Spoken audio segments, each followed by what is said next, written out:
قبر پھٹ گئی، ایک عبرتناک سچا واقعہ۔ قبر پھٹ گئی۔ ڈیرہ غازی خان کے قصبہ الہ آباد میں ایک منہ پھٹ اور انتہائی بدزبان قادیانی ماسٹر رہتا تھا۔ اس شاطر کو جہاں موقع ملتا وہ قادیانیت کی تبلیغ کرتا اور ختم نبوت کے بارے میں بک بک کرتا۔ ایک دن وہ اسی طرح بک بک کرتا مر گیا۔ قادیانیوں نے اسے مسلمانوں کے مقامی قبرستان میں دفن کرنے کا خفیہ پروگرام بنایا، لیکن کسی ذریعے سے یہ خبر مسلمانوں تک پہنچ گئی اور مسلمانوں نے اپنے قبرستان میں اس ملعون کی تدفین نہ ہونے کا بندوبست کر لیا اور علاقائی پولیس کو بھی اطلاع کر دی۔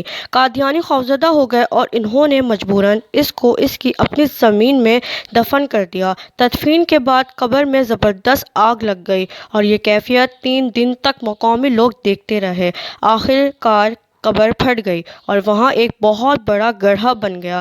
لوگ دور دور سے اس عبرتگاہ کو دیکھنے آتے۔ قادیانیوں نے اپنی بے عزتی ہوتے دیکھ کر پتھروں سے اس گڑھے کو بھروا دیا اور اس کے اوپر قبر کا پختہ چبوترا قائم کر دیا، لیکن بدبختوں نے اس ہولناک واقعے سے کوئی عبرت حاصل نہ کی۔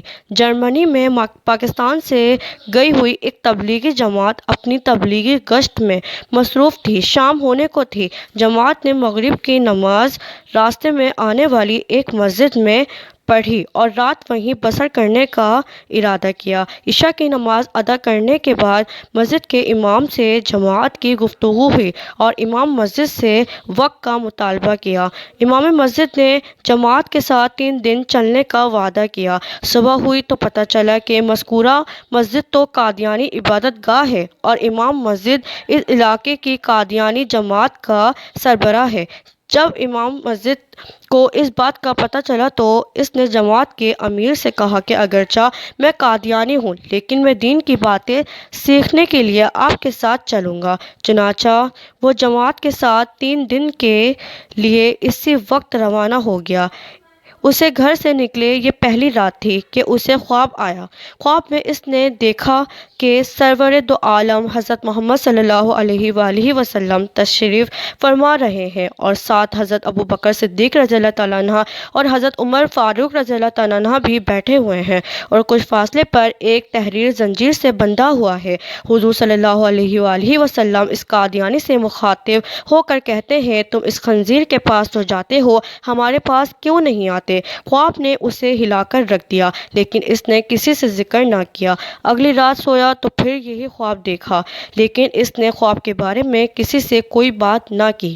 تیسری رات اس نے پھر خواب دیکھا کہ حضور صلی اللہ علیہ وآلہ وسلم اسے غصہ ور ناراضگی سے کہہ رہے ہیں، تم خنزیر کے پاس تو جاتے ہو لیکن ہمارے پاس کیوں نہیں آتے؟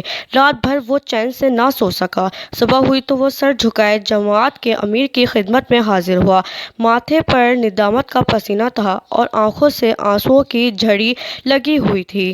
وہ امیر صاحب سے کہنے لگا، امیر صاحب مجھے کلمہ پڑھائیے اور مسلمان کیجیے۔ امیر صاحب خوشی سے اچھل پڑے اور اس سے پوچھا کہ اسے اس بات کی تحریک کیسے ہوئی؟ جواباً اس نے اپنا خواب سنایا۔